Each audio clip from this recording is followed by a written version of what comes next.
Hello.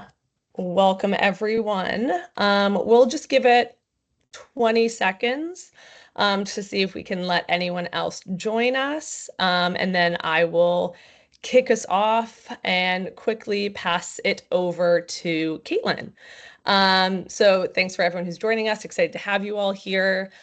My name is Allie McDevitt. I am the Director of Marketing here at Accelant. For those of you who maybe don't have the same context as others, we are an elite HubSpot solution partner.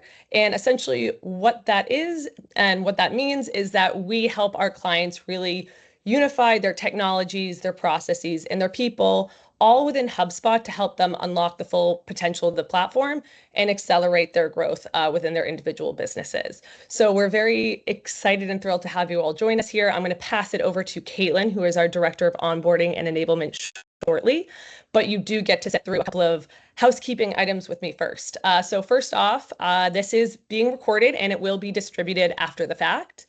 And then secondly, we are a group that loves some dynamic conversation, so please feel free to jump in with any of your questions in the Q&A. I'm going to help Katlynne moderate those. We like to answer them as we go. If we do, for any reason, skip some of those questions as we go through, I'll make sure we catch them all at the end. So without any further ado, I will pass it over to Katlynne. Amazing. Thanks so much, Allie, and thanks everybody for joining today. I'm Katlynne Shields. I am the Director of Onboarding Enablement here at Accelant. I'm a longtime HubSpot user, so more than 12 years in the system across different organizations and roles as a marketing manager, a service team manager, and an individual contributor. Eventually, HubSpot customer turned evangelist turned consultant, so I've really seen the power of the tool and come to love helping teams find the same for their own organization. So today I want to walk you through some things that I have learned and built into the programs that we have here at Accelant to really help get you the maximum time to value when you're getting started with HubSpot. Like Allie said, definitely appreciate the questions and comments, so drop those in the chat as we go. Amazing. So I've seen HubSpot grow over the years into a really robust platform. Many people are migrating over to HubSpot from legacy CRMs. It's known as a tool that's extremely intuitive. So not only is it a great option for coming from a complex system into a simple intuitive system, it's a great option for teams that have never used a CRM and are ready to take that jump. But it's not as simple as just signing the contract for our subscription and getting value out of this tool. You really need to invest in laying a strong foundation. Buying HubSpot is like buying a gym membership. There are so many machines, there is so much to know, and if you want to get the most value out of that, you really need to have an organized program and an understanding of what you want to accomplish and an idea of the best way to accomplish those goals. So that's what we help people understand when it comes to getting started in HubSpot. And today I'm going to walk you through some tips and tricks around 3 main categories for your HubSpot rollout. So we're first going to talk about strategy. It's really the context that surrounds everything you're doing through this process of change in your organization. We're going to talk about implementation. This is when you're actually building, configuring, and doing things within HubSpot to set up that system. And then we're going to talk about enablement. That's training your team and really bringing the people on board to unlock the power of the tool within your organization. So with that in mind, we will get started. So first up is strategy. I see so many teams skip this strategic point. Checklists alone will not make you successful. You can find these checklists online. You can find really helpful resources on how to use HubSpot and how to set it up. But ultimately, your tech stack, and HubSpot in particular, is a reflection of your greater organization. The strategy and vision that you have fuels the processes that you have defined or maybe not defined. And then those processes are adopted and adhered to by your team. HubSpot is just a reflection of everything that's going on below the surface. So having a good understanding and making strategic decisions ahead of implementation is really crucial for success. So a couple takeaways, key points here around how to make sure you set yourself up with the best kind of strategy. Number 1, know who your key stakeholders are. And number 2, know how decisions will be made. Just like that example with the gym membership, there are tons of decisions to be made when it comes to setting up HubSpot, to migrating from one system to another. So we want to make sure that we have a streamlined process for decision making. Again, with our analogy, if we walk through the door and we've got 10 people who need to all agree on what's the first machine we're going to use and how many reps and how much weight, we have immediately hit a bottleneck. So for fastest time to value, making sure you have a clear path and streamlined decision-making processes is going to save you so much time. Once we know who is a core part of helping us decide how we want to implement HubSpot, we need to know exactly what success looks like. So number 2 in our strategy is defining these project goals. Consider why the organization needs HubSpot, and then functionally, what are the things we want to see changed and come out of our use of this tool? And third, understanding what are our critical priorities. All 3 of these blend together to help us decide what our prioritization will be for first value. This can feel really conceptual. So sometimes when we're working with teams and we need to get it out of the concept of strategy, one exercise that I recommend is to just take some time to really define your desired reports and KPIs. You're using reports today. You feel like there are reports you wish you had. Go ahead and document what those are. And that could be a really nice way to help take these strategic conversations into some real tangible discussion and documented goals. Okay. Another part of strategy and some prerequisites that we recommend is documenting your business process. I have a lot of people who say, oh, we don't really have a process. Oh, you do. You do have a process. It might not be documented. So to streamline time to value, to get going in HubSpot as quickly as possible, what we want to do is map out what those processes are, and that gives us a blueprint to build from. It gives us a framework to prioritize. A really important tip here that I want to point out is that if what we want is our fastest time to value, and what we also want, and we'll talk about later, is for our teams to have an easy adoption of this system, my recommendation is to limit process changes. I like to talk about people moving from concept to practice to best practice and state of the art. If we go from concept or practice and skip ahead several stages to state of the art, we're asking our teams to make a huge jump from what they know today to what we're asking them to know and execute on tomorrow. So limiting change in our process, 1, can help us have a shorter list and more focused list for implementation, and 2, help our teams adopt the system better because there's not as much change from previous system to new system. All right, and the last piece here, if you've got a robust tech stack, is to really take the time to document your system architecture. So knowing what lives where, and if it needs to come into HubSpot is really important. Okay, so rounding out strategy. Strategy is the foundation for success. Strategy is the foundation for streamlined time to value and a HubSpot rollout. The 3 key pieces here are that we understand our stakeholders and how they will make decisions as efficiently as possible, that we know what our goals are and how we're going to align to them, and that we have a really good inventory of what our data is, how it's structured, and what our processes are. All of this is actually work that could be done ahead of signing a contract with HubSpot to really make sure your first 30 days are maximized with the most effort you can put into the system. Allie, any questions here before we jump forward? Yeah, so this one is, we were chatting about this earlier, and you even mentioned it. So this can all feel very conceptual. What are some of those challenges or blockers that teams, that your clients are often facing? And maybe what are some of those tactical items that can assist them? I know you mentioned one, but is anything else kind of coming to mind?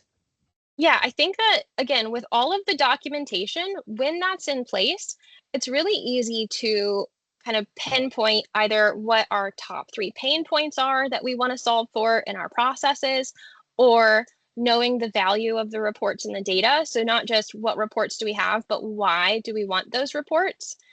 That's a lot of the conversation that we have with our team, is helping them to make those decisions. So ultimately, especially when we're trying to streamline our time here to getting started, Knowing what small piece of work can deliver the most exponential impact is where you want to start.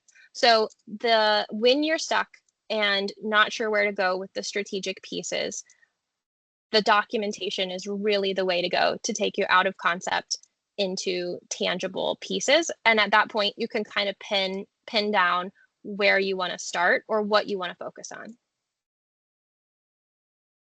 Good question. All right, if no more, we'll jump on to the next piece here. Implementation. I think this is what people think about first off when they're thinking about starting a new tool. This is all of the tactical things you're going to need to complete. This is the checklist. So when our team is leading and guiding through onboardings, we recommend following this process. 7 steps here, but they are not equal in weight. So I would say most of the projects that we work on are actually going to take 1/3 to 50% of our time just getting the data organized and the settings configured. So really not equal weight in what we're doing here, but this is our recommended order of operations because as you get to be familiar with HubSpot, you'll see that these pieces build on each other as you go. Can't have reports without data, can't have automations that send emails without emails. So that's the reason for the order of operations here. And now we're just going to go kind of a deeper dive into each one of these phases. So I've talked a lot about data. Data is what fuels AI. Data is what fuels automations. It's what fuels reports. So ultimately, if we don't have clean data, we're not going to be able to get good insights from this system. We're not going to have good efficiencies come from this system. So do not skip the effort and the time it takes to really get clean and comprehensive data as much as possible. Past that, you're going to give that data a home in HubSpot. Creating custom properties is often the way that occurs. And then you're bringing the data in. All of this sounds really simple, but like I said, this could be up to half of a project just to get the data right because everything else runs off of this data. You can see the images here. There are a lot of really cool tools within HubSpot to sync to other apps if you're migrating or integrating long-term. And then there's also the manual import and export process. Data foundations, number 1. Number 2, leveraging native settings. If you want to maximize your time to value in HubSpot, you want to understand what the native settings are and how this engine was designed to run. We've documented our processes. We want to take the same time to consider how HubSpot was designed to work and find ways where we can align our processes to HubSpot's functionality. When we do that, we prevent ourselves from reinventing the wheel, which we know is just going to take time that we wouldn't have to spend. So we can streamline our implementation by leveraging all of the native functions within HubSpot that make sense for our business. I'll call out here from this list, enabling the auto create and association settings is a really big time saver. It's really good for your team. It prevents manual data entry, but it's not right for every business. So where you can, leverage these settings, and where you can't, you'll work with HubSpot support or with your team or partner to try and find the workarounds and the best way to customize. Okay, next phase of the implementation is administrative setup. It sounds a bit boring, but I really want to hit home that this is one of the hidden gems that I like to recommend here. When it comes to HubSpot, I have never worked with a client that uses every feature and every function that is available to them.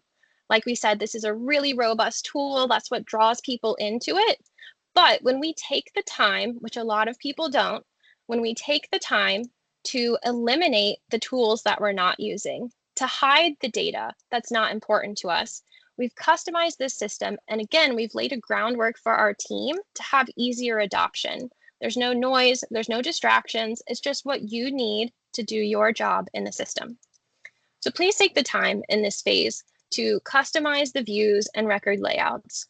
Past that, the rest is really templatized as far as understanding settings and getting your teams arranged and set up in HubSpot. All right. Next phase here, I'm pushing a few together. HubSpot has the CRM. We've talked about all of the data that we've put into this tool. There are also all these functional tools that exist in the different hubs that teams buy: Content Hub, Commerce, Sales, Marketing. So the next piece of implementation, now that our data is flowing and present, is to understand how we're going to leverage these tools to build our customer journeys and to build our outreach programs. This is the fun part. The one thing I'll say tactically is that if we're focusing our first value and how we're defining that to really streamline our implementation here, what we're going to do in this phase is replicate evergreen content. So things like contact us forms that live on your website, automated nurtures that are continuously running. Start there with what you have currently, build that out, and then know down the road you can expand your usage of these tools. Okay. And the last stage of building here is really the reporting. So we talked about that exercise and strategy of knowing what metrics are important to you, using that as a way to help you set your priorities and your measure of success for what HubSpot's going to do for your organization. Setting up those reports can be really simple, and this is another place where you can really lean into the native out-of-the-box functionality. There are hundreds of reports and even full dashboards or collections of reports that exist in HubSpot. With a click of a button, you can power those on, and with good, clean data, they're going to populate. So where you can, save yourself time, use what already exists, and then create custom as needed.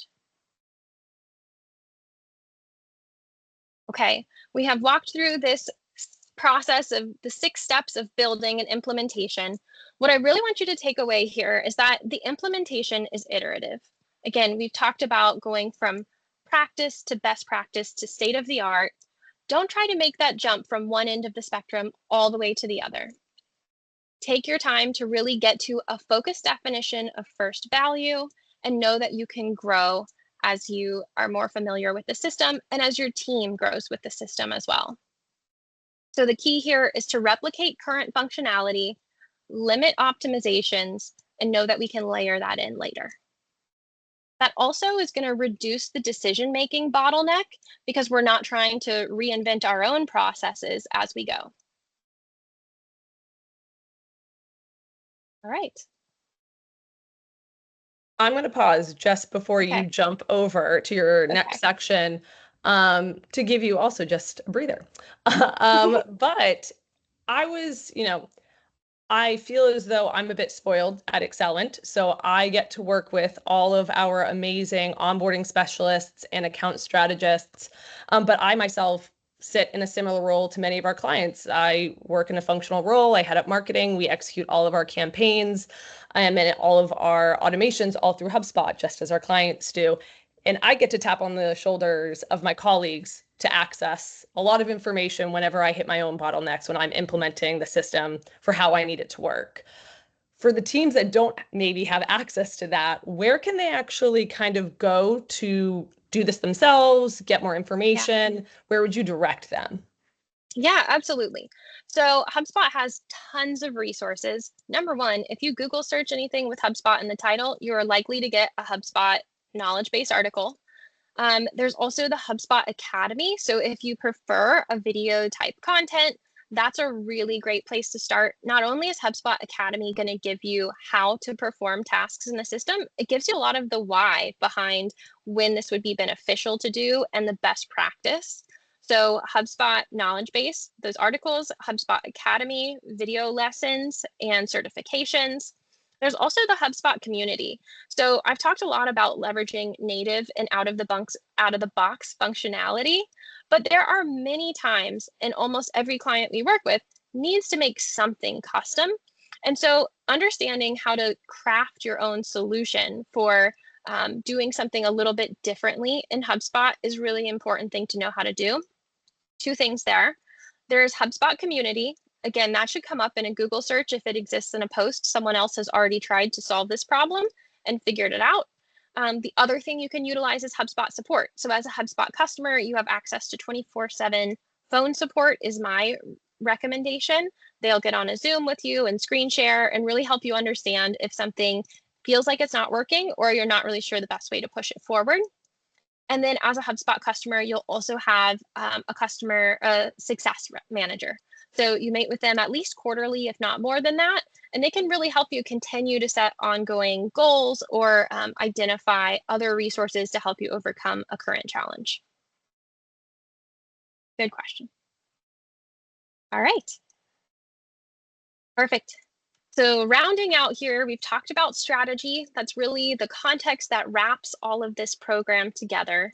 We've talked about implementation and how that's iterative. We want to start small. We get smarter as we live in the system, and then we know exactly what we want to do next. This third leg is the enablement. If I'm allowed to have a favorite part, this is my favorite part. So please, not just because it's my favorite, but because it's so important, do not underestimate this part of your HubSpot rollout and launch. If you build it, they will not come. They're only going to come when you make them. So we need to make that as easy as possible. All of the work that we've done for good, clean data, all of the work that we've done to build best practice and customizations into the system, it really comes to life through the people that will be using the system. So how do we get those people on board? How do we get them to retain the information that they need?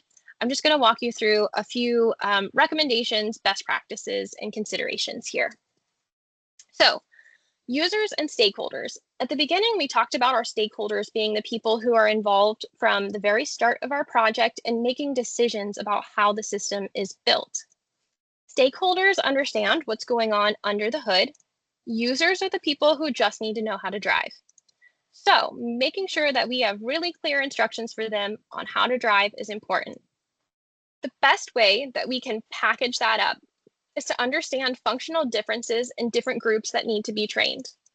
Oftentimes with marketing teams, they're a part of the stakeholder group, but with service and sales teams, there are often larger groups of people who have no introduction to HubSpot beyond what they get in this enablement phase.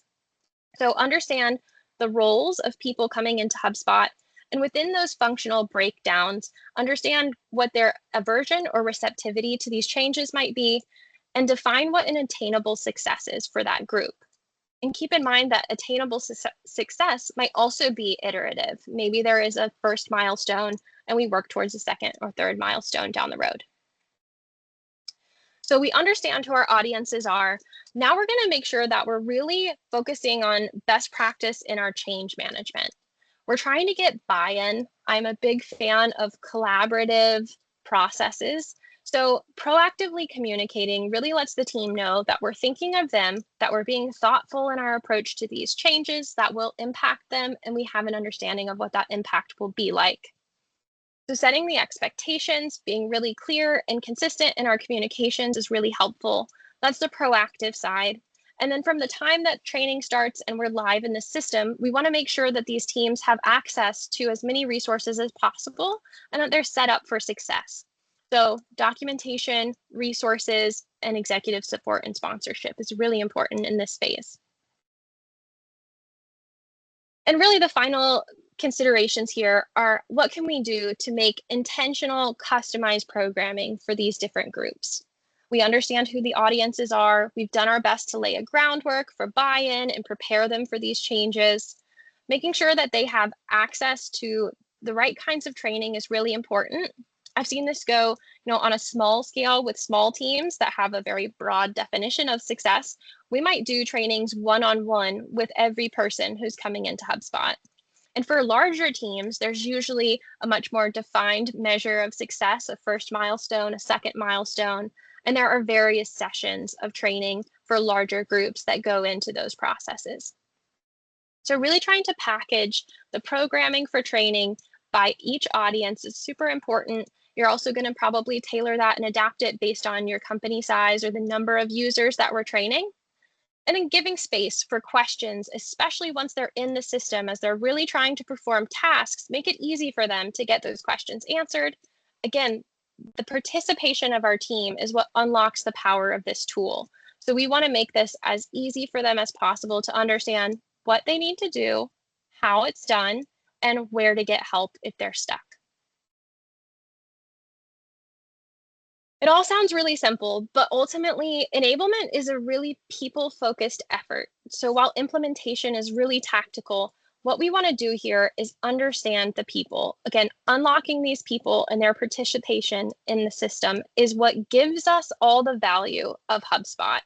We've taken the time to set up this system, and the only way it's going to be maintained and enhanced is for it to be continually utilized by our teams.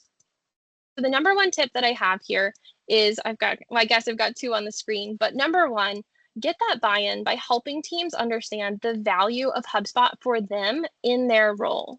You can help them understand the greater vision for the organization as well, but mostly it's going to come down to, will this person take this action? And if you can help them understand how it benefits them, they're more likely to do it.